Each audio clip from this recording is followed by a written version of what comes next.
Today's episode is brought to you by SEATGEEK. Our promo code for SEATGEEK is TBAWRESTLING. That is TBAWRESTLING for $20 off your first purchase. Go to SEATGEEK now.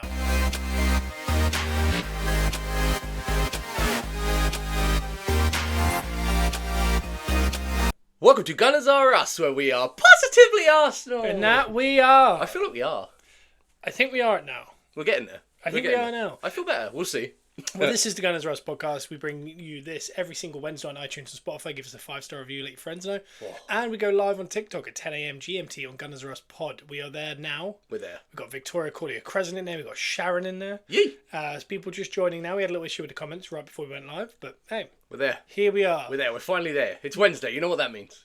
It means the Gunners Are Us episode is going up. So, one thing I will add to that is there was an extra pod this week.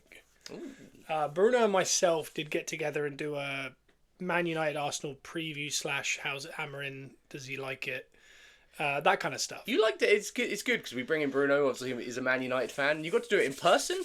Yes. Nice. It wasn't on TikTok, but it was certainly on iTunes. So if you haven't seen it already, and the reason I did that one, it's up already. If you haven't listened to it, listen to it today. Oh, yeah. As well as this one, obviously. But it's a preview, so hopefully we'll get you nice and jazzed for the big game. Sorry, guys. I haven't done this yet, but I do like this sound. Yeah. When I listen to podcasts, I like this sound. Because, you know... Oh, did you see the steam come off that? I tell you what, if you're sitting there listening to this, open a beverage. Let us know if you're in the chat. Or just pour yourself one, like a normal person in the morning. You don't have to have it canned. Do you see that yellow line over here? Yes. Every time you talk, it goes into the yellow. I'm back here.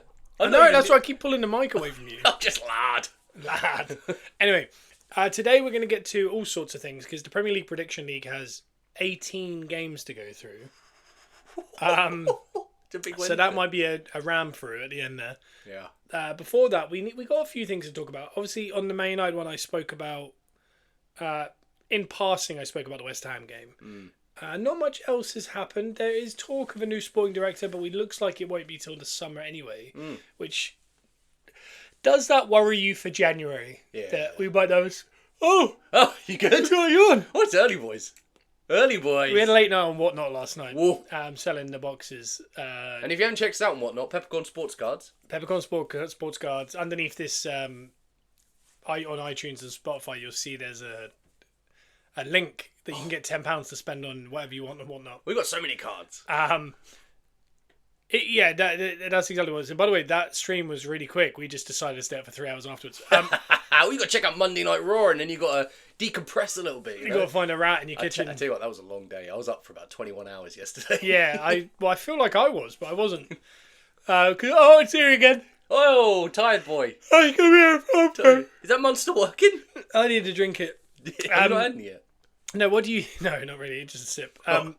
What do you think about the idea of no sporting director in January? Is it an overrated thing? Is it something that we talk about now, but 20 years ago we didn't talk about and we were absolutely fine? It depends how involved the role is.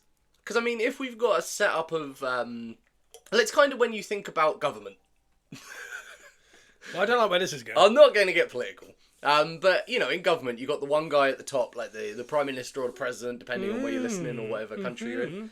And then there's a whole team around them. Isn't there? Yeah, there's never just one guy making choices, like, because that's wild. Well, sometimes there is.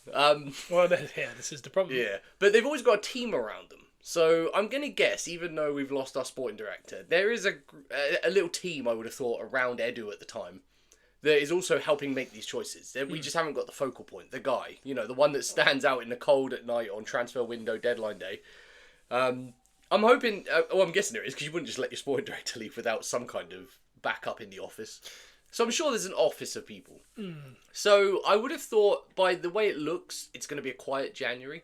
Because, you know, without that focal point, it's kind of tough. Yeah. But at the same time, I'm sure there's people in there making decisions. But I'm going to be honest, even if January rolls around and we don't sign anyone, I think we're okay. Like, I don't think we need to be doing any business really till the summer. Yeah. I think we're okay. Like, we don't need January to come around and we're just signing left, right and centre. I think we're fine. Wala Dinio said Arteta has a lot of power. What he says goes. Oh, yeah. I think that's true. And I think when Arteta came in, he got made into the manager, not just a coach. Like, Emery was a coach. That's crucial. And they did it once he won the FA Cup. Is he the first one since Wenger? Yeah. There's only been one guy between it, really. But Yeah. but they gave him the keys very early, and I think he does have a lot of say. And I think him and Edu worked closely. And the next guy will work closely. The thing is, the next guy that comes in, the current guy favourite is the Sociedad guy. Yeah. Which makes a lot of sense because he's the one who signed Isaac, got Odegaard over the line for a loan, and Moreno to Sociedad. Our tie with Sociedad, it's bizarre. Yeah. I'm now a slight Real Sociedad fan. Yeah, so, I'm pro him coming in if he just gets Isaac over the line. Yeah, do it. But he's a much more of a veteran of the role. Yeah. Can he accept he's got to listen to Arteta? Yeah. Because a lot of sporting directors do sporting director because they like to be the head honcho. At Arsenal, he's going to be essentially listening to Arteta and then having to deliver for Arteta. I would have thought coming into the role, though, he'll know that. Oh, yeah. There's no doubt in my mind. I'm sure it'll be made very clear. Yeah.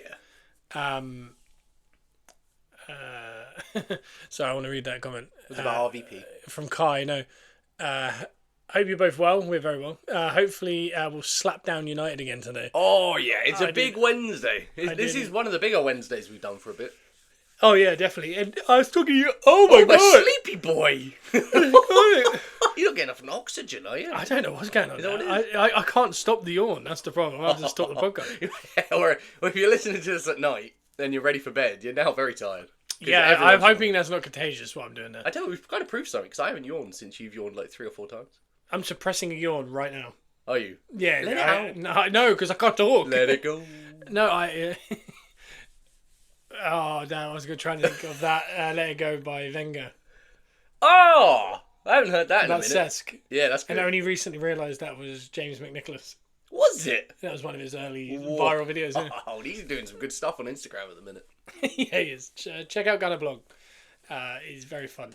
Did you see the thing he put up yesterday where there was a news story about Greg Wallace and his son pointed at it and went, Dada. And he was like, so that's a good feeling. He saw a bald man with glasses, essentially. But, you kind of got to respect it, really, for a baby. Anyway. I didn't think that guy would come up today, the MasterChef. Greg Wallace? Yeah, he's going to come up a lot, I think, for a lot of people.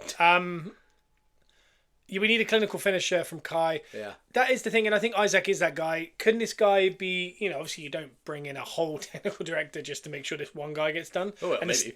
But there's still no promises either, just because he signed him for somewhere else. But it does mean he has a relationship with that guy. Yeah, and Odegaard has a relationship with Isaac, so it's good. And that guy also has a relationship with him, but not just that, he knows how to sign him, because he's done it before. But that...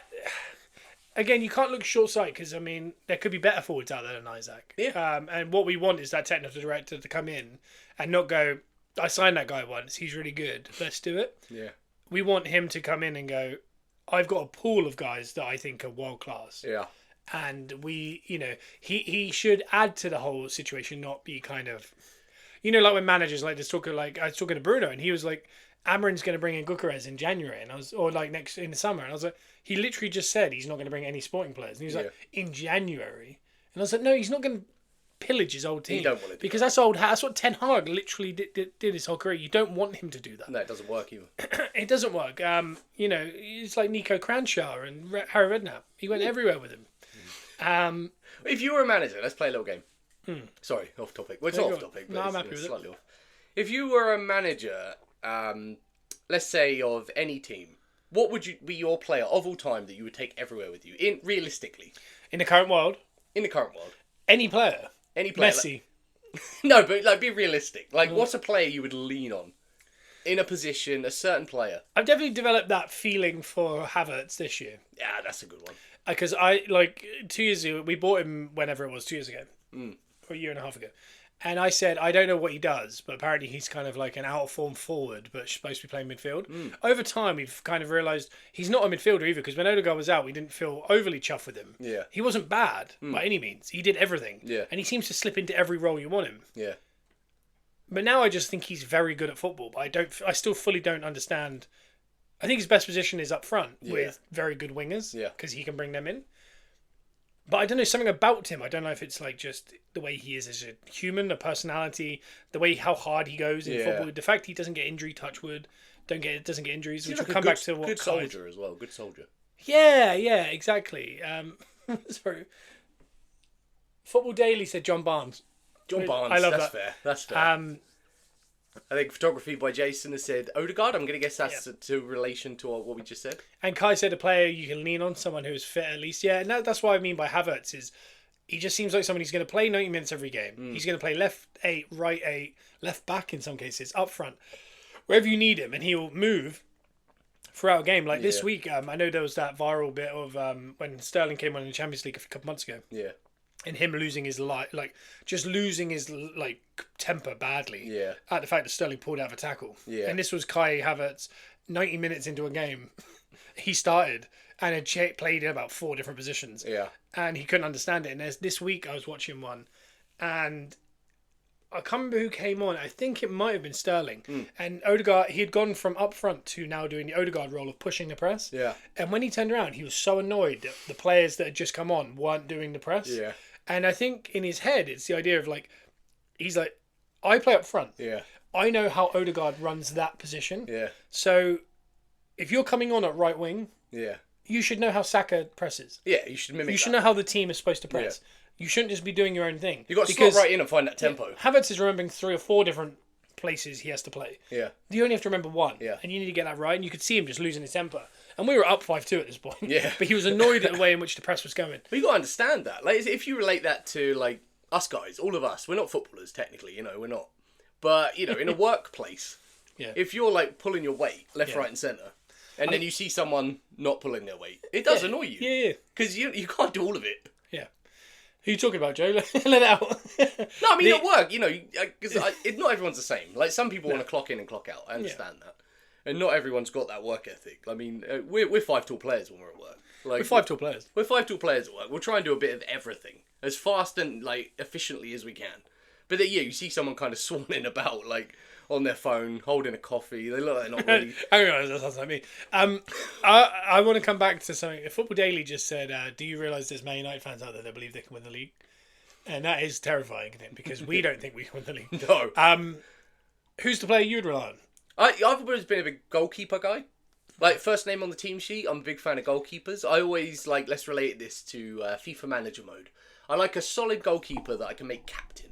I like my goalkeeper to be captain. I'm thinking there's one player in mind that I wouldn't use, but I always think of, and it's Neuer. Like, when you've got that... Okay. Oliver Lamb as well, is it? No, not Oliver Lamb. Oliver Kahn. You've mixed 2 players. Oliver Kahn. German... Seamus met Oliver Kahn the other day. Did he? That's an aggressive player. But I've gone with 2 German goalkeepers there.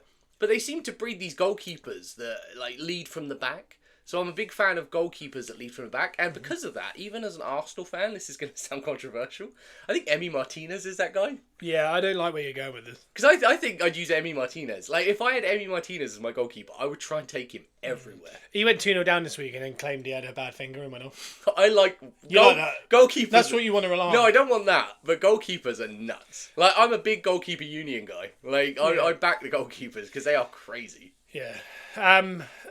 Weirdly, we both picked Germans, which might be to do with their economic style. Well, yeah, because Neuer... Thomas Müller was another one who's in my head, literally. They're good leaders. Jens Lehmann from Photography by Jens Jason. Lehmann's a big one, yeah. German goalkeepers are wild. Yeah, yeah. Cautious of United tonight from Victoria Cordia Crescent is something I wanted to get to. Yeah. I feel quietly confident. Yeah, we could Victoria Cordia Crescent has just said that we could underestimate them, and when Arsenal go in overconfident, I know the exact kind of visual you have in your head because it's what we all have from watching too much Arsenal in our lives. But yeah, sometimes we go in with like a swagger. Yeah. But it's not like a good swagger. It's like we don't have to leave third gear and we're going to win tonight. Yeah. And that always causes problems. And we're a real issue at the minute. I mean, I can only correlate this back to the Dallas Cowboys as a Dallas Cowboys fan. Dallas Cowboys are really good when they go up in games. Yeah. Because their pass rush is really good. And the higher you go up, the more the other team has to throw it, which means the more you're going to hit the quarterback. They've got to gamble. And you're going to cause turnovers. Yeah. If we go down, we're not very good from down. We can't stop the run and we can't get out of the hole. I think Arsenal is similar. I know we've shown massive comeback ability. I think we are a type of team that Elton Prince of WWE, I was talking to him before the West Ham game. He's a West Ham fan. He's been on the podcast before in West Ham preview episodes. He said, "What do you think of the prediction?" And I said, "If we score in the first 10 minutes, we'll win 5-0. Yeah. If it's 0-0 at half time, you're going to win 1-0." And I feel quite confident that that goes for pretty much any game. And I know, like Man City, we went 1-0 down. We were 2-1 up at half time. Silly red that shouldn't have happened, and they score a late winner, draw, equaliser. Yeah. But generally speaking, with teams from the middle of the air, like table to lower, if we score early, we tend to just destroy teams. Yeah. If we don't, that, you can imagine tonight if it gets to 50, 60 minutes and it's 0-0, the crowd starts getting on top. If they get a corner and, Xerxes headers it in, you can imagine the toxicity in that crowd. We can't even win that. We're going to have to draw and we can't lose any more games and blah, blah, blah. The pressure is really high. It's just hidden at the minute. Yeah. Because, we could lose this tonight or draw it, and we could draw at the weekend, and Liverpool could win 2. And they could be 13 points clear at the top, and that's the season done. We're on a knife edge in a minute. What we need is a Liverpool to drop a point. I know this is obvious in the next couple of games, and us to just win the next couple. Yeah. Just to kind of bring that pressure off a bit, because I think if you imagine a kettle whistling really hard, that's where Liverpool are right now. Any kind of blip from anyone underneath and they don't, I think the season is done. I think it isn't pretty much done now, but supposedly anyway, because no one's overturned this before. Yeah. But it is very early. They could end up like one of those dodgy kettles that don't ever turn themselves off. Yeah. If they don't blip and we do, I really think it does just end the season. And once that kind of does go, like for example, let's say we do lose tonight and Liverpool win, there's going to be a trail of negativity that comes off the back of that. Yeah. Because everyone's going to accept that Liverpool have won the league. The players are going to play different. Yeah. Therefore, you're going to see a different Arsenal. Then you're going to start seeing them drop down the table a little bit because maybe they've gone, we can't win it. Yeah, it's not good. This kind of thing. We might have some breaking news there from Marty that West Ham just sacked their manager. Ooh. About half an hour ago, I said in this house, I think West Ham are going to sack the manager today. Yeah, I think so. I'll check if that's correct in a second. Well, can I check that on my phone without annoying the... No, you can do what you want. Just swipe up. Have you done a new update on iPhone? Because I can't figure out my phone anymore. Don't know. Yeah, so I do feel like that's the hidden pressure at the minute is like one blip and Liverpool don't lose, this season's done. But it seems so early to say it. Yeah. So therefore, like tonight's game, when you go in, you're going, Man United aren't actually that great if you watch them. We are finding a bit of form. We should win. But there's this underlying building pressure that could burst a pipe. That is, that gets to 60 minutes, all of a sudden that shows its head. Yeah. And we look over the other side, and Liverpool winning 3-0 at Newcastle, and that crowd starts to bubble. And I really think we're on that, and, we could avoid this burst pipe if Liverpool were to draw the next 2 and we win the next 2. Yeah. Because even if after that we draw a couple and they win a couple, it just gets back to the 9 points. But I think any higher than 9, I think it's curtains. So we're, it's brimming. That thermometer is right at the top. Like, don't let it go any further, otherwise it's done. And I don't want to see the reaction afterwards because I do think you'll see heads go down, some of the players.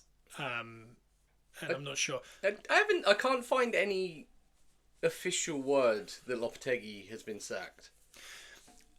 We'll wait for that confirmation. Jason says, do we put all our focus in Champions League then? Yeah, I think we do.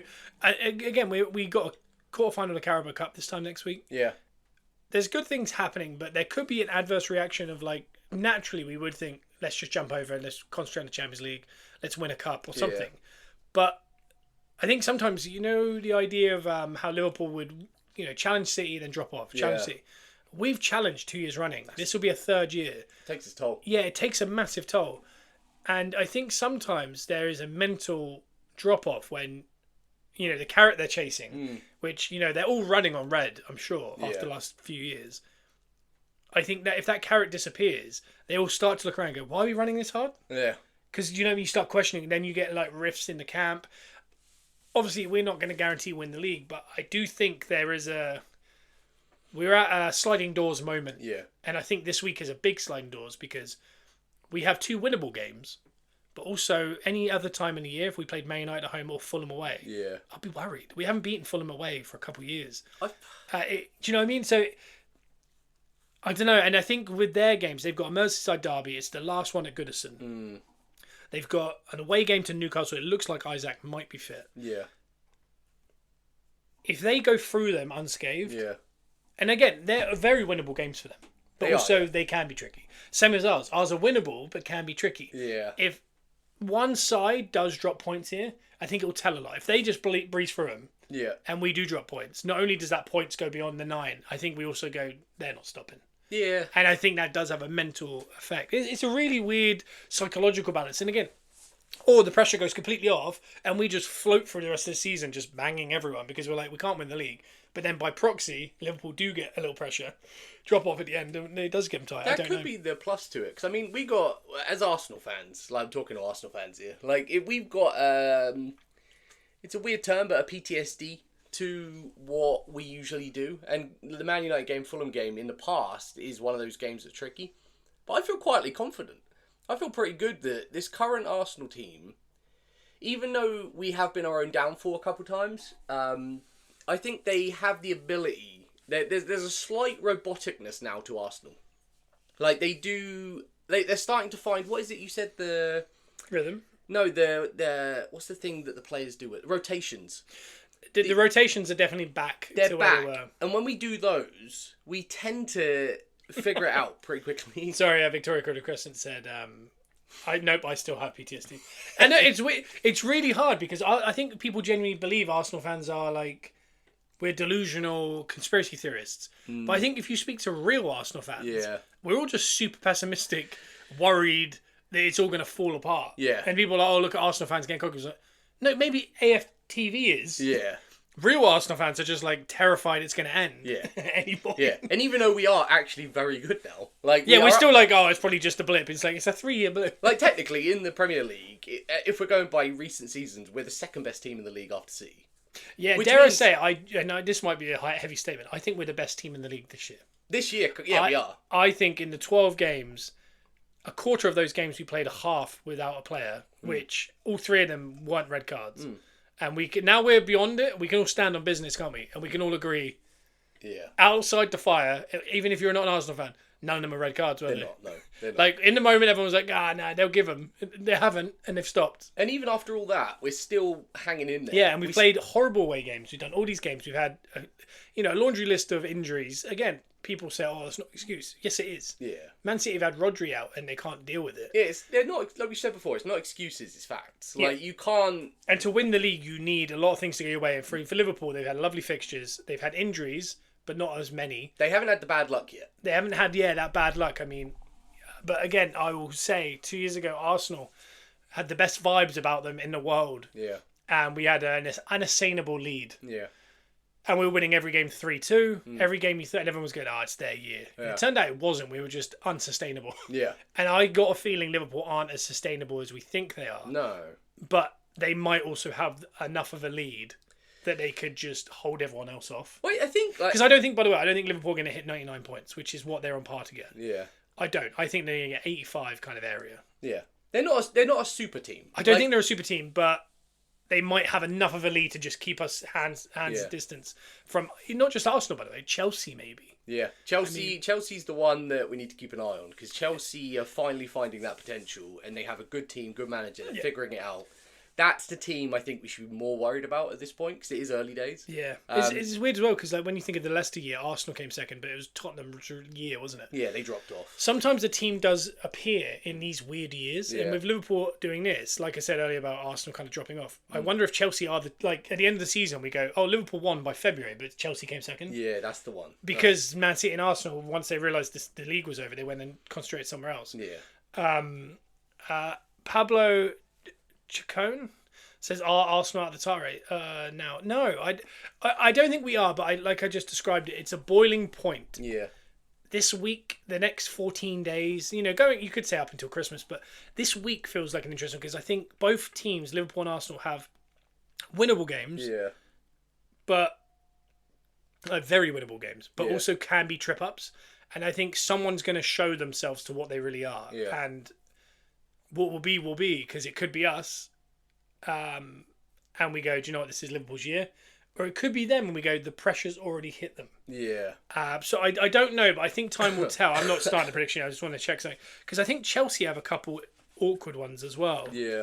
And again, that will say a lot for them. And City are kind of... Man City have got Forest at home, and then they're away to Palace. Yeah. Very winnable games. Chelsea have, according to mine, they don't have any games. Saints away. Saints away. And Spurs away. And Spurs away. They're tricky. Saints aren't bad. They're kind of games that you can... Spurs are random. I really think these two games are a real, like I said earlier, sliding doors moment. Yeah. I think we're going to know a lot more come Monday next week. Yeah. I don't know why. Maybe nothing's changed. The next 7 days will be that. But I think some people are going to show themselves in these two games. And I don't know how it's going to play out. And that's what makes me nervous about tonight. I mean, I had this conversation with an Arsenal fan at work because he asked me, do you think Arsenal can win the league this season? And he kind of gave me that look, like with his eyes, as in like, do you reckon? And I just confidently said, I'd put money on it. Like, bet responsibly. But now's the time I would put a little money on Arsenal winning the league because Liverpool... they've been very lucky. We've been very unlucky. We're still in there. I want to add that because before people jump on that, Liverpool have been lucky in the sense of what you need to win the league. Yeah, they're also extremely talented and the best team currently. But it's still that ridiculous. Like, I was a big fan of Klopp's Liverpool. Like, I think that is one of those historic teams that will go down. Mm-hmm. I know they only won the league, I think, once up against that nutty Man City team. But that Klopp's Liverpool, there's a work ethic there. Like, I think they're the kind of team, once they're out in front like they are, they're going to work hard to the end of the season. I mean, questions are on Salah if he's going to work hard because he doesn't think he's staying. But that's the one thing I think that could trip him up this year. Could be a problem. There's a lot of uncertainty. Yeah. And, by the way, enjoyed Arnie Slot's interview where they said Salah kind of alluded that could be the last time he plays City at Anfield. Mm. And they asked Arnie Slot, he said, okay. Maybe he knows something more about the 115 charges. That's what Slot said. And he said, I want to reiterate that's a joke. And I do expect City to be in the Premier League next year. And then, I thought hey, that's the first time I had a manager really bring it up. We might have seen the last of that City team. I think I quite like Slot. I do, yeah. I'll tell you this, there's a big question for Liverpool fans, if there's any Liverpool fans watching or listening. If Arnie Slot goes and wins the league in his first attempt, is that not kind of throw a big old black cloud on the Klopp reign? No, because Klopp built this. He's basically... He built it, but what did he do? He jumped out when he said, it needs rotating and I can't win anything with it anymore. Yeah, true. And he didn't rebuild. He just went, I can't do anything more. I'm burnt out. Yeah. And last year was proof positive. Like, that team looked like it was the last year and the wheels fell off. Do you know what Arne Slot's come in and done? Nothing. Yeah. He's gone, the team's fine. Yeah. But that could say more for where Klopp was at, though, because I think Klopp, it's exhausting. Like, what Klopp did going up against that City team, like we said about the Arsenal team, season after season, you try, and then it just doesn't work. Yeah. I think that's more of a Klopp thing than it is the team. I think Klopp was in a position where he was exhausted. Yeah. I think that's sort of really good from Pablo is it goes to show Klopp needed to adapt and Slot does every game. That's the thing I like is if you've watched Slot this year, they play that heavy metal kind of Anfield suck the ball in the net game, but in the same exact game they'll also go into a mid block. Yeah. And then they'll go into counter attack. Yeah, they'll figure it out. And then they'll move around, they'll do a bit of possession, they'll have phases where they don't do anything. Yeah. They just kind of keep the ball and they're not attacking. Yeah. It's not 100%. Yeah. And that could also be the huge thing that team needed was maybe Klopp was running them into the ground and that's why they were kind of running out of steam at the end of the seasons. Whereas Slot's going, no, just take your time. You've got the 2-0 lead. We don't need to win 9-0. Like Klopp would be like, kill him. We could drop back and coast in fourth gear if you need to. Yeah. Like, it's not the end of the world. He's really showing that quality that, again, I do think that this year, who have their two best players been? Easily Van Dijk and Salah. Yeah. Who will be at Liverpool next year? Maybe neither of them. Yeah. So it does feel like the last dance, even with Trent potentially going to Madrid. But like I said to the Arsenal fan though, like I think I'm quietly confident, even in the position it is right now, that we can win the league. Like just because we've had the experience of the last 2-3 seasons of running that title race. Liverpool haven't. But that team that Liverpool have, 80% of them have won the league. They've been there. But I think the only downside would be, like you said, the exhaustion of the players having to run that race every season, year after year after year. But I'm quietly confident that our team, because they are getting better, like they're getting better at the overall work ethic, everything. They know what Arteta wants now. I think even it's better to chase a league than it is to sit at the top. Oh, well, we learned that 2 years ago. This Liverpool team, and I said last year's Liverpool team reminded me a little bit of it, but this one particularly reminds me of Arsenal 2 years ago. Yeah. The year where it was pure vibes. Yeah. And we had a massive lead and we lost. Yeah. Two things are going to happen here. Liverpool are more experienced than that team, and they've built a lead, and they might not win out or anything. No. But they'll just always, every time they show us a little, they've dropped 3 points. Yeah. They go and get 3 points that you didn't expect. Yeah. And they'll just keep everyone at arm's length. And then when they do run out of steam, there's a big enough lead.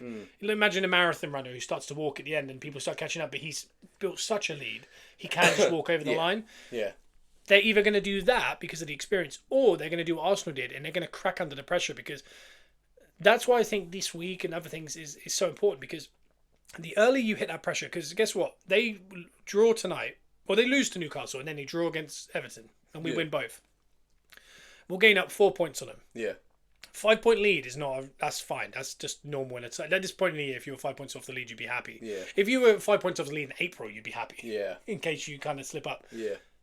Instantly, their minds are going to go from we've won this league to, oh God, I thought we'd won it and we haven't. Yeah. So that shows you how quick in 1 week you can slice that in half, especially with the amount of fixtures we've got in a minute. Yeah. And that pressure shows, because I was talking about mentality of the Arsenal players, that if they do go to 12 points behind the lead and they could switch off and maybe, what is the point? We've been chasing this golden egg that we need. That big gold ring, brass ring. And that's what gets us up every morning. And now it's gone again for a third time. They finally go, when you have like a hard 2 weeks of work or whatever, and you just running hard, you don't think about it. And then when you get to like a Saturday, you go, and then you go, oh, I don't have to work for a week. And your whole body just goes, yeah. And now you don't have any, the energy you had yesterday, even though you were knackered, is gone now. Yeah. You can't do anything. You can't even get up. You just, that could happen. And I don't know what's going to happen. And I think that's what makes it so intriguing. It's almost a really intriguing year. It is, yeah. But it could become one of the most boring title races of all time. Yeah. But the plus side, though, is Liverpool, like Arsenal, are human. Yeah. Whereas Man City, we were facing robots. Yeah, and that's what's the nice thing about it, is it feels like a real title race, Yeah. even if they are massively ahead and probably will win it. Shaq says, what if you lose it and Liverpool win? That's what I kind of said at the start of the podcast, which was, I believe this week is the week someone shows themselves, whether it's Arsenal, Chelsea, Liverpool, Man City, because Man City win 2 in a row. Yeah. And even Arsenal drop points and Liverpool drop points. Yeah. All of a sudden everyone goes, oh, they're back. And we all go from they're down and out to they're probably going to win 15 on the trot and win the league. Oh, yeah.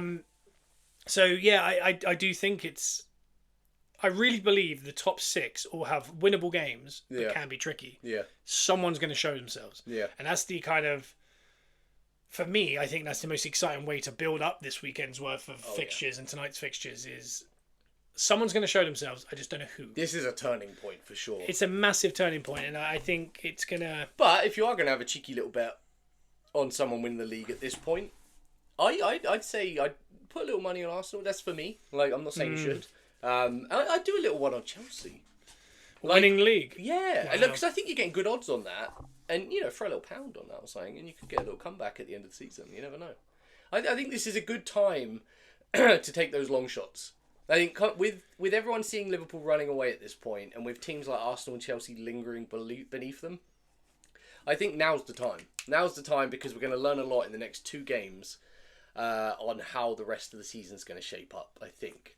Or all 3 of those teams just win a few games this week, and then... Anthony Taylor's refereeing Chelsea Sunday. That's a loss for us. Woo! I apologise for that, Perry. That is not good to hear. So last week's prediction leagues. We're going to get into prediction league Nice. now, because there's 18 games to get through, guys. Oh my goodness. And fire. this will also bring up a lot of conversation. Yeah. But last week, you got 7. I felt good. It was out of 12, and there was a couple. For example, yesterday you went with Leicester, no one else did. Yep. Whereas there's a couple you did. When I was going through them, I was like, God, he picked that. I think when I was watching Bournemouth to beat Wolves away from home, you were on your own with that. Yep. I think when I saw the scores coming in at the weekend, I felt good on what I'd picked. I was the only one who went Liverpool to beat City, weirdly. Oh, in hindsight, that feels really stupid, doesn't it? Yeah, now it does, yeah. Anyway, we've got 18 games to get through. Have I seen the ref for tonight from Victoria? I haven't. Who is the Who ref? is it? I feel like at this point, none of them make me too chuffed. Yeah, there's no one you could say that I'd be... It's not the Liverpool fan, is it? It's the Liverpool fan on VAR again, isn't it? Gillett. I think I saw this. And I don't understand, after this David Coote stuff, where they clearly have bias for teams they support or whatever. Yeah, it is Gillett. The last time... By the way, I've seen Gillett more than I've seen some of my family members this year.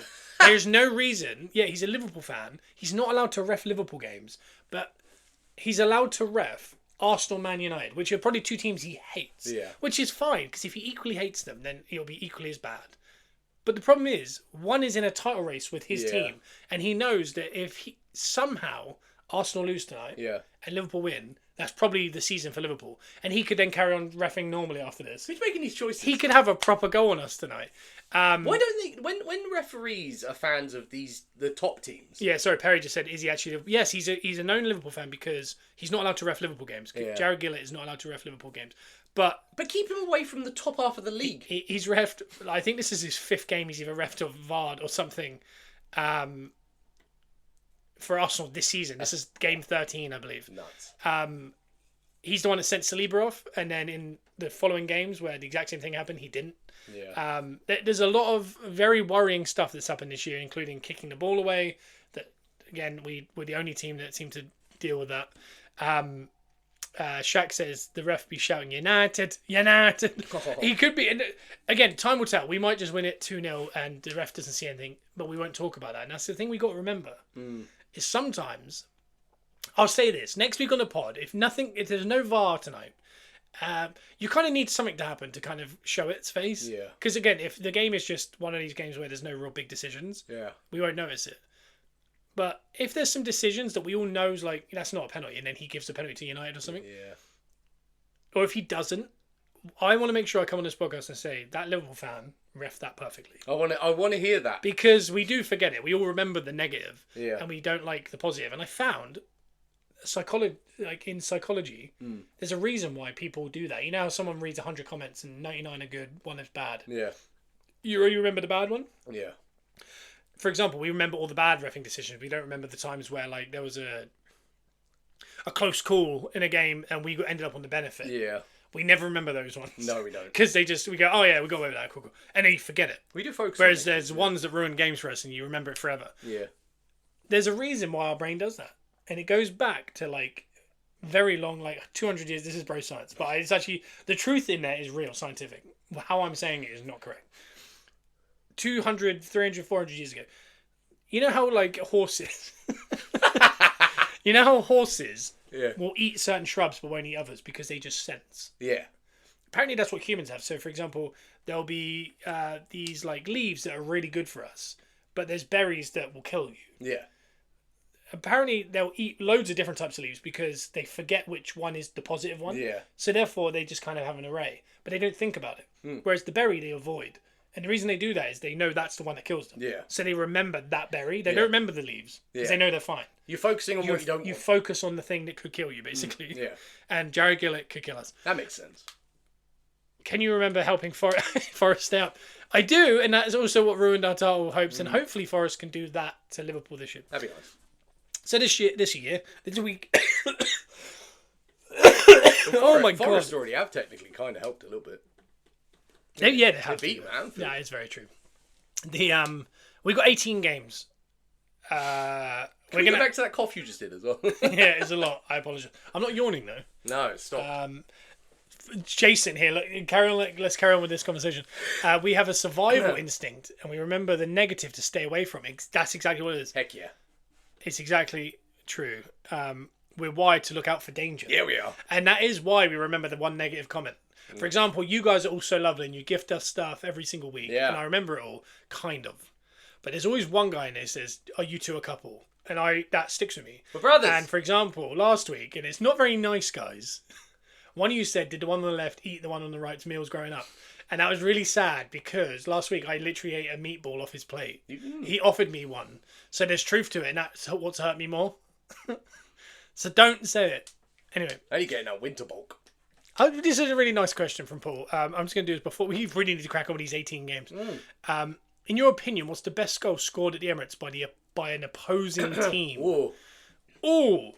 Oh my goodness. Instantly, one comes to mind, and I think it's a Wigan player Okay. that went 1-0 up really early. I don't remember the game. I felt personally attacked. I did, Jason. Thank you. I think for me it's... You two are so nice. I appreciate you. Appreciate you. I'll remember that one. By the way, we have the giant ring light on, and that's why I can't see sometimes. And my hair's awful. I do apologise. In my head, I'm like, I know there's only be like 10 of you in here, so no one's gonna be offended by my hair. I think for me it's is it Giovanni used to play for Hull? Oh, yeah, that's a good free one. kick. That's a really... The free kick. Was that a free kick or was it an open play? I swear there was a free Top kick. corner. I remember it down that right hand I side. swear he scored a really nice free kick. They beat us 1-0, I think, at the Emirates.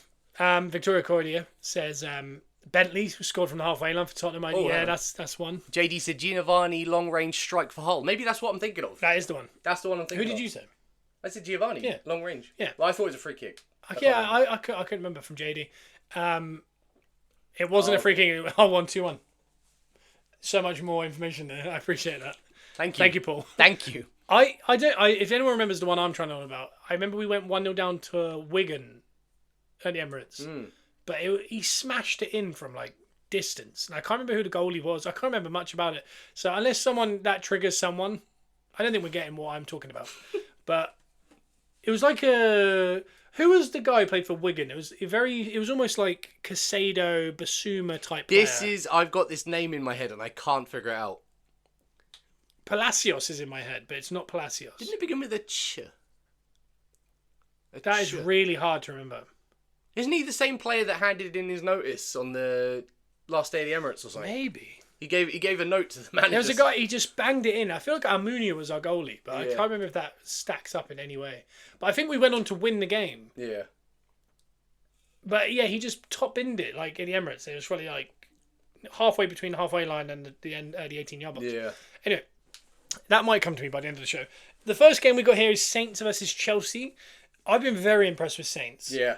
Generally. Yeah. I think they've just been very unlucky with, like, they should have beaten Brighton, by the way. That was a bad call from the refs. It ended up being 1-1.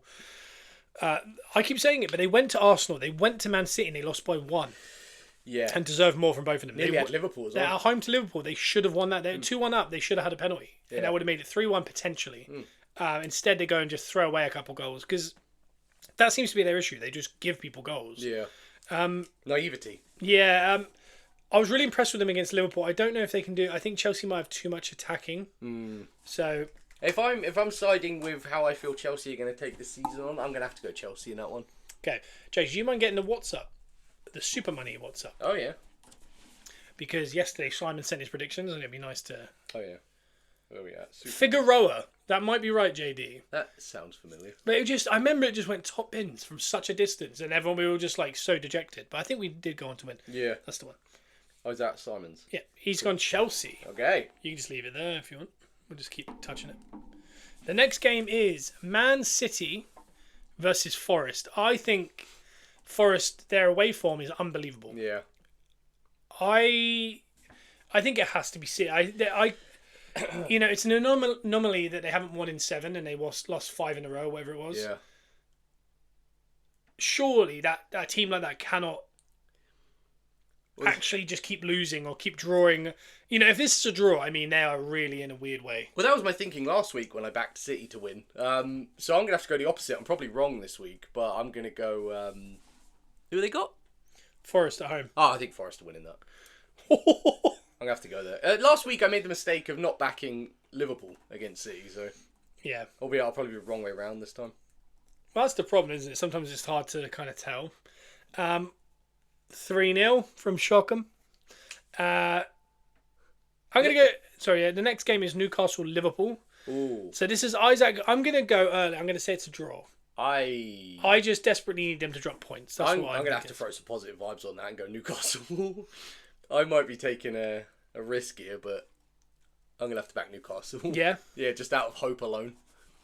Okay. I feel like I did that a lot last season with City. I kept going the opposite way to City, just for pure hope of it. You kind of got to sometimes, haven't you? Did I say who Simon went for? Yeah, he went Liverpool. He went Liverpool. The next game is Everton versus Wolves. Okay. Simon's gone Wolves.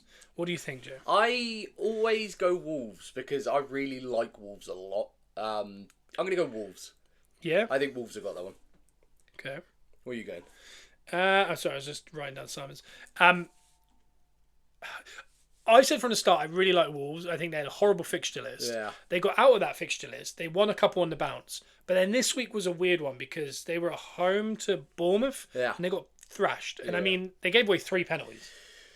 Clive scored a hat-trick of penalties for the first time in Premier League history. Yeah, wild. There was a lot of penalties this weekend. Did anyone notice that? Like, There was a lot. We had 2 in our game. There was 3 in that one. There was a few others. By the way, Arsenal's first 2 penalties of this year, 3, came this week. In the space of 4 days, we got 3 penalties. The tide's We hadn't turning. had one. We hadn't had one since I think it was like March or something. I really like Wolves, Yeah. I find it hard. but that game worried me a little bit. But Everton are really bad, and I'm hoping Everton find a little form before Liverpool. I'm going to go draw. Okay. Jay, did you say Wolves? Yeah, I'm going Wolves. I always feel like I have to back Wolves. There's certain guarantees in this prediction league. I always go 2-1 Arsenal for any game. I always go opposite of Man City or whoever we're chasing, and I always go Wolves. JD brings up the Arsenal-Reading game from 2012. That was the one where we were 4-1 down at half-time. It went to 4-4, and then extra time we won 7-4, I think. Dad was at that game. Was he? He was at Of course he Majeski. was. He was at Majeski, yeah. You don't have to keep moving it so much. I can't see what's going on here. I've got these. I've done one page, so that's cool. Nice. Where's next? The next game is Arsenal-Man United. Oh. We're all going Arsenal. Arsenal. Come on. We've talked a little bit about it. There's a preview pod on our feed on iTunes and Spotify if you want to listen to a deeper preview as far as Man United side and Arsenal side with the Man United fan. Yeah. But as far as the actual game, I know that I think it's Mainu and Martinez are missing. Yep. I saw their squad that have travelled, and it's underwhelming. But that doesn't really mean anything because, I mean, it's, if this was Fulham, or no, Fulham's harsh. If this was West Ham coming to the Emirates, Man United's squad is still better than West Ham's. But I still wouldn't be confident we're definitely going to win. No. I know we just beat West Ham 5-2, but does that make any sense? Like, it doesn't. The squad doesn't mean anything, but when you look at the squad, the team that they're going to put out, and their team is going to be Onana. Mm-hmm. Their 3 centre-backs are probably going to be... I think Maguire's going to end up starting. Euro's going to be on the bench by the looks of it, first time in a while. Okay. We've got... There's no Martinez. I think there's De Ligt. So it might be De Ligt and the one I keep saying funny, and I can't remember his name, Mazraoui. Yeah. Garnacho, Ahmad, Rashford or Højlund. Yep. Maybe both. Ugarte with Casemiro and Bruno Fernandes. So, we should. Yeah, We should. Victoria said we might be missing a few. That is true, but I think we're going to have Raya, Timber, Calafiori, Saliba, and Gabriel. I think Gabriel's fit. I think that might have been a head injury they just didn't want to admit. Yeah, it seems Said that he way. didn't miss any games. Yeah, That's my thing. big Because he had a big mouse lump on his head, yeah. So the back 5 should be intact. Rice will play and Odegaard will play. I don't know if Moreno will be fit. Yeah. And Partey might not be fit. Which does leave you an interesting, because does that mean Jorginho plays 2 long games in a week? Yeah. In 3 days? Yeah. If so, by the way, I love Jorginho. Yeah. If you remember, the purple patch we had at the start of 2024? Yeah. That was a Jorginho, Rice, Odegaard midfield. Nice. That was the one that did it. Yeah. So I'm happy with Jorginho, Rice, and Odegaard. Yeah. And there'll be Martinelli, fresh as a daisy, had 7 days off. Saka and Havertz. So on paper, we're in a better position than they we're in are. a much better position. I mean, we've got players to come in off the bench. I don't know. Jesus, we got Sterling, we got Waneri. Yep. We got Trossard. There's a lot of players to come in. I thought Zinchenko's actually looked really good. I like Zinchenko coming on for 20 minutes to kind of steady the ship. Yeah. I know steady the ship with Zinchenko seems like a weird thing to say, but especially when you're ahead in games. So Alex has just said Jorginho defending the counters. That's a worry. That is the one thing. But we have seen Jorginho play left 8, and you could play Rice deeper maybe. Yeah. I think we're winning. I think on paper... there is a way in which we could look at this. And it could be a Rice 6 and then Havertz and Odegaard together, which we saw a little bit before Odegaard got injured and we didn't like it. I prefer Havertz up front. I would honestly, I think it'd be the most legendary thing. Play Rice at 6 and then play Ethan and Wary on the left. That'd be nice. And let him have a night. Because, I mean, that guy's unbelievable. Yeah. We've got a load of comments coming in. JD with Tierney over Zinchenko. Okay. I think you'll be absolutely fine, but definitely a concern with the team there from Yeah. from Alex. Sorry, might be a rumor that we have a couple out. I think there is definitely a couple out. The Partey Marino one. I think there might be more validity to Partey, but Moreno feels like maybe he rested him, just completely out of I squad. really want to see more Moreno. I'm a big fan. Definitely. Moreno at left 8 with Rice 6 and Odegaard. When we saw that for a minute there, that seemed like it had the most balance since Xhaka was there. So I would love to see that tonight. I'll let you. My two favourite words you've used tonight are comeback ability and validity. Validity and Mazraoui. Bruno kept laughing the way I said it. He said I'm saying it wrong. How does he say it? Mazraoui. Oh, sorry, he just sounded normal, whereas I sound like Jonathan Ross. Alex said, who would you rather have fit, Moreno or Partey? Partey's been our best player this year in midfield for some reason, and he stayed fit until now. Yeah. I still would say Moreno because I like the balance. I think Rice, there's so many knock-on effects. I think Partey's the best 6, other than Rice is close, but I think Partey is one of the best 6 ever, probably. Yeah. But Rice is better at 6 than 8, so he instantly goes up a few percent, or like better. Yeah. I think Moreno doesn't play as well when Odegaard's not in. Yeah. But now he's playing, he has more of a Xhaka feel to him. Yeah. And then Odegaard's better when he's got Rice covering everything. Yeah. So I think everyone kind of improves, even though Partey might be the better in that role. I think there's a knock-on effect. Yeah. If that makes The any whole team sense. plays better. That's my thing, yeah. The next game is Villa versus Brentford. Simon's gone draw. Okay. I'm going to go Villa. Villa haven't won in 7 or 8. Wow. I think they're going to be desperate. Yeah, I think Villa take that. I'm going Villa with that one. Next one is Fulham versus Brighton. Yay! Big game. Simon's gone Brighton. Fulham have had a couple weird ones. I'm going to go Fulham to get back on track. Oh, all these games tonight? Yeah. All available on Prime? That's not tonight. Is it not? Is that moved over? I think 3 of these are tomorrow. Okay. I think Arsenal Man United might be the last of the Wednesday, or maybe Villa Brentford. I can't remember. And then Fulham, and this one is next. Fulham Brighton, I'm going to go draw. I need to play the game slightly. I need to play the game. Bournemouth versus Spurs. Simon's gone Bournemouth. I'm going to agree. They've beaten Man City and Arsenal there. Yeah. I think, Bournemouth beat Spurs for sure. Spurs are the most Spurs team, man. Like, they lose to Ipswich at home, giving Ipswich their first win in the Premier League. Yeah. Then they go and smash City. Yeah. Then they draw at home. Yeah, weird. Random. And then, I mean, if they put the pressure on themselves and then have to get this, like, they put themselves in pressure that they had to beat City. They then beat City. Then you think, oh, just win a couple now, and there's no pressure. Yeah. They then draw, so now this puts pressure on a game which is really, like, Bournemouth away seems to be a problem for everyone. Yeah. Bournemouth just beat Wolves away from home 4-1. Yeah. Bournemouth beat Man City and Arsenal at that ground. Yeah. I don't know. They're a weird team, man. Pretty most frustrating team in the league. It doesn't bother me, obviously. I can't imagine being a Spurs. Bournemouth. So next one is Liverpool. Simon is there, isn't he? Liverpool. So Simon's going to Liverpool. This is the Merseyside derby. Ooh. The last one at Goodison before they move. They'll be in the Championship next year as well. Okay. I'm going to say Everton. This is nothing more than just a bit of fun. Because I put the positive vibes out on the Newcastle game. I'm going to have to go draw for this one. I can't have Liverpool taking points, but I don't think Everton will beat them. It's a really interesting... Everton are really bad, and there's a chance that this game is the catalyst that Deitch leaves, and this could be the start of a new manager, and the usual time where Everton seal safety on the last day, and they don't have to be in the new stadium in the Championship. That'd be so depressing. For But Everton. this could also be the turnaround for Deitch. Yeah. Because if you remember, at the end of last year, what did City do? Liverpool do. They went to Goodison and lost 2-0, I believe. Yeah. And it destroyed their title race. Alex believes that Liverpool genuinely dropped points to Everton. I think derbies, it really does. It's not just a saying. Yeah, I think people play different. Those fans are going to be shot for it. Especially this time, yeah. 12:30 on a Saturday. Those Everton fans are going to be at it. Yeah. I'm going to open up a tin of celebrations and I'll sit and enjoy that. That'd be a good game. And that is a 12:30. Yeah. We got Brentford Newcastle next. Okay. Simon's gone Brentford. Simon's gone Brentford. Wow. Brentford Newcastle. Ooh. Newcastle. I'm going to go draw straight off the bat. I think a big high scoring draw for that one. Okay. I'm going to go high scoring draw. Newcastle are a really weird team.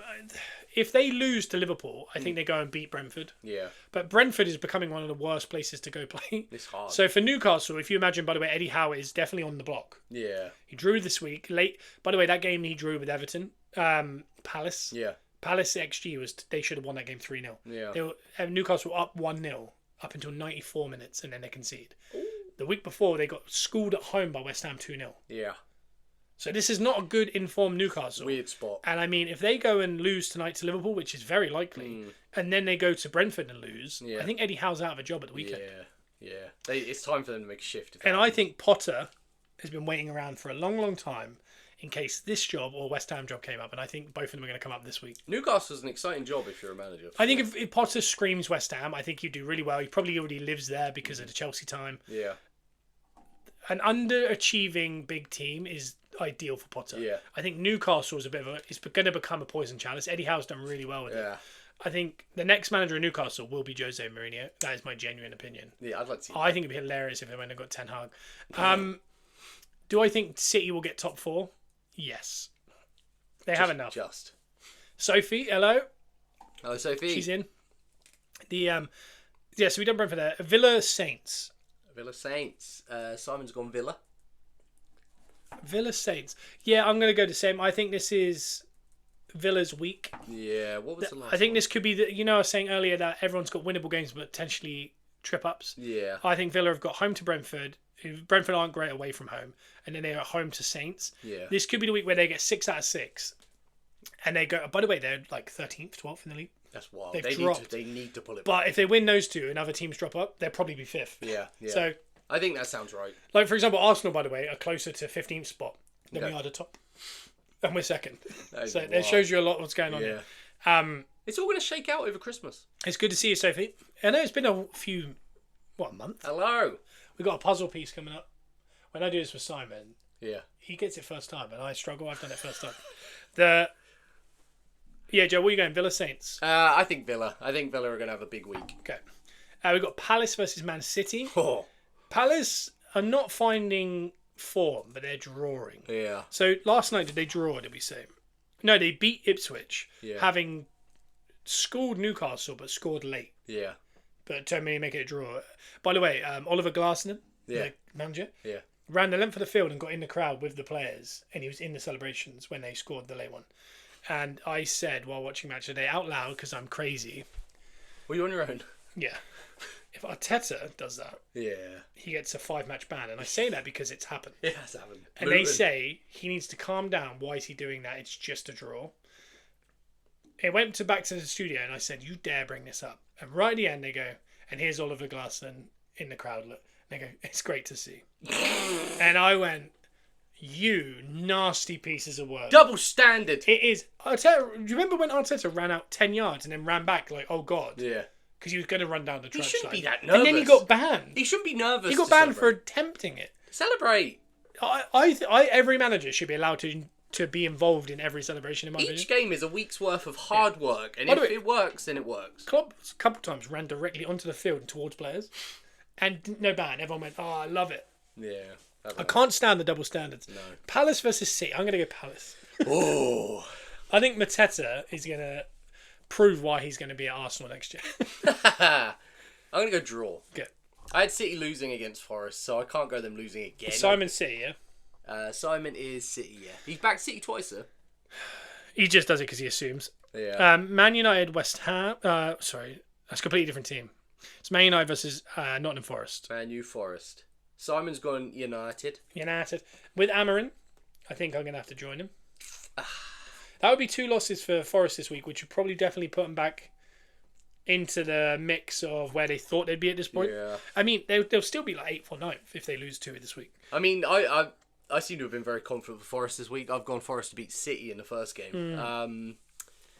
I'm going to go draw. Okay. I don't think that's a bad shout because I know Man United just had a really convincing win of 4-0, but the match wasn't convincing. No. There was 2 deflected goals, and there was 2 goals that were on the counter when Everton just stopped defending, and it was really bad. The XG shows the game should have been, I think it was 3-1 Everton. Yeah.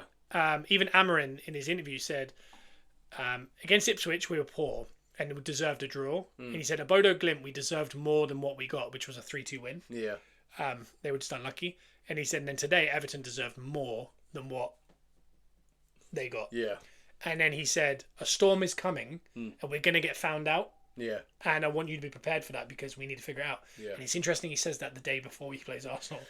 Does he think maybe that is That's the game. the bad matchup? Oh. I hope it is. I don't know how to say your name. Sigmasaurus? Sigmasaurus. Thoughts on Chelsea catching you up in one season? I'm going to say we've seen it coming. Oh, yeah. We've been saying... We're an Arsenal podcast, but we've called Chelsea potential FC for about 2 years now. Yeah.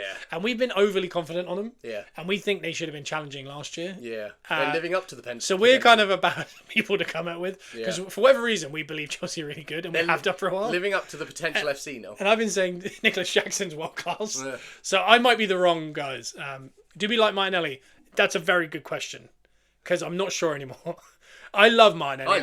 I want nothing more than Martinelli to be really good. I want him to be the best player in the world. But he's starting to turn into a little bit like Neto. Yeah.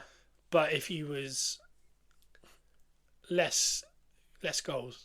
Neto is an Arsenal player. Yeah. But that's not a slight, because I think Neto's a very good player. Yeah. But he keeps putting his head down and trying the same thing. I think he's also been negatively affected by never having a left-hand side. Yeah. Saka's production is coming from Odegaard and Ben White and now Timber, creating chances with him and working with him. Over his side, it changes every week. Yeah, he has Zinchenko, he has Tierney, he's had Calafiori, he's had Timber, he's had Ben White, he's had Tomiyasu, he's had Moreno ahead of him, he had Rice in the left eight, he's had Odegaard in the left eight, he's had Havertz in the left eight, he's had Xhaka. When he was with Xhaka, what did he do? He scored 13 goals. Yeah. If we can get Odegaard, Moreno and Rice in midfield and Calafiori behind him for a stretch of games, I think we'll see what we love about Martinelli. Alex says, I love Nico Jackson. Yeah, I completely agree. Very good. If Arteta doesn't win anything this season, where does Arsenal go from there? Honestly, I'm not one to kind of get rid of managers. So I just think we keep moving if forward. we come fifth, I think there's a discussion maybe he's not being able to motivate the players. Yeah. Anything other than... I'm pretty happy to keep going and just... Because, again, I think this is a bit of an outlier season. Bad fixtures, injuries, red cards for no apparent reason, mixed with City's massive decline, Liverpool's amazingness. It's been a bit of a load of factors. Yeah. I don't know if... I don't think... Arsenal have never shown, since Arteta's been there, any sign of being a bad team. And also, could we have won an FA Cup with him? And only people say, that was 4 years ago, whatever. Yeah. He said, but I don't like to... say cups solve things. Look at Ten Hag. Yeah. Awful season, won the FA Cup. That keeps him a job. He got even worse. He won the Carabao Cup. It was the other way around. Yeah. But they just mask things. I don't necessarily want to be like, if you win, as long as he gives us a Carabao Cup, we can keep him. I think I'd love to win the Carabao Cup, but I don't necessarily think he needs that to stay. No. Because I think winning 80% of your games in a league every year is, as a fan, I'd rather that than a cup, because I want to be happy every 3 days. I don't want to be devastated. Yeah. And I've gone through the devastated part. And Naz says, could you get a proper transfer in for a striker in January? I'm hoping it's Isaac. I don't think he's going to come in the league. The only thing I can hope for is that Eddie Howe gets sacked, a new manager comes in, they fall out, and they have to offload him. Yeah. Maybe we get Salah. Very good. Fulham versus Arsenal is next. I think Simon's gone Arsenal. Yes.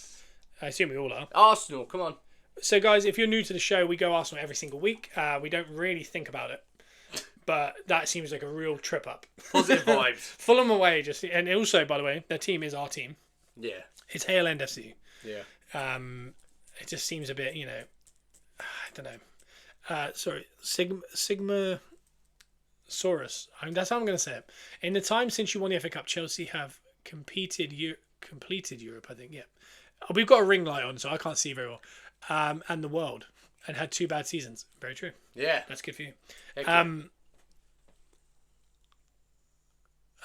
Who you could ban 1 or 2 commentators on Arsenal games, who would it be? I pick Nev. I really like Gary Neville and Carragher. Yeah. Generally, I listen to their stuff. But majority of the stuff they say, I think, is awful. Yeah. I just don't mind them for some reason. But they're madly biased, and it is rotten. I love Peter Drury because I feel like he just loves Saka for whatever reason. I don't know who annoys me the most. I think it probably is those two, because I think they're the most gaslighty. I think I'd pick Carragher over Neville. I don't mind Neville. Carragher annoys me. Carragher annoys me, but I love him with CBS. Oh, they're fun. Rio, Jason, spot on. Rio's the one. Yeah. Get rid of Rio. I don't like him. I think he's rotten. Leicester versus Brighton is next. Simon has gone... Is that a draw? After the City game? Draw. No, Arsenal game. Yeah, draw. Okay. He's got 2 draws in a row. Leicester versus Brighton. I'm going to go... Leicester have just got that big win. I'm going to go Brighton. Yeah, They're a good team. Brighton are one of those sleeper teams like Bournemouth. I think you just got to watch out for them, so Brighton for sure. Ipswich versus Bournemouth. Simon's going to draw. This is a toughie. I'm going Bournemouth. Yeah? Yeah, I think Bournemouth. I think they are a strong team. I don't think it's a flash in the pan situation. You think they're good? I think they're good, and I think teams like Ipswich they can beat. Okay. The last two games are interesting. Spurs versus Chelsea. Simon's gone Chelsea. And that'll be a good game. Yeah. Because Spurs you have no clue what's going to turn up. And Spurs Chelsea's always good. Yeah, it's a bit bitey, isn't it? Yeah. I think Chelsea are really good. I think they have a lot of attacking threat. I think Spurs defend awfully. Yeah. So because of that, I'm going to go Chelsea. I say this. I've got them Spurs losing away to Bournemouth and then at home to Chelsea, having lost to Ipswich, beating Man City and then drawing a home game. Yeah. I think that might be Ange out as well. That's a big week if it does. If he does lose two here. I really believe these two games. I've said it the whole podcast. I think this is going to tell a lot about the whole season. These two games. It's massive for a lot of teams. For the teams involved, to certain managers, this is a massive 2 games. I'm going to go Chelsea because I'm going full Chelsea fulfilling their potential FC this week. Mm-hmm. And the last game is West Ham Wolves. Simon's gone Wolves. Yep. I'm going to assume Lopetegui is not there and David Moyes is back. So I'm going to say West Ham. They're going to have a new manager bounce, and that could happen by then. I'm going to go Wolves. I always back Wolves. You know me on this podcast. I love Wolves. I think Big Wolves are guys. really good. Big Wolves guys. I really rate Wolves way more than I probably should. I tell you what, I drove through Wolverhampton on the motorway recently. Yeah. And they have lovely motorways. You know that lovely bit of motorway you get that's like a nice, smooth red road? Oh, yeah. You know the red road? Yeah, I know the ones. They got a lot of that there. I bet. Nah, yeah, I don't know. I think the best kind of way to build up this fixtures tonight and tomorrow is, like I've been saying the whole episode, I really believe there's about 11 or 12 teams that will be either found out or show their true colours in some capacity in these 2 games. Massive. I think it's a really big week. I think the title race could be done by Monday. Yeah. I think the title race could be very much on by Monday. There's a chance for Eddie Howe to potentially get sacked by this time next week. Yeah. There's a chance for Lopetegui's going to get sacked by the end of today. Yeah. And I think Big Ange could be in big trouble if he loses 2 in a row. Yeah. There's things like Forest could lose 2 in a row. They find their middle ground of about 8th or 9th in the league when they've had a really good start. There's teams like Leicester who could pick up another win and get up to like 13th. By this time next week, we could have a lot to talk about.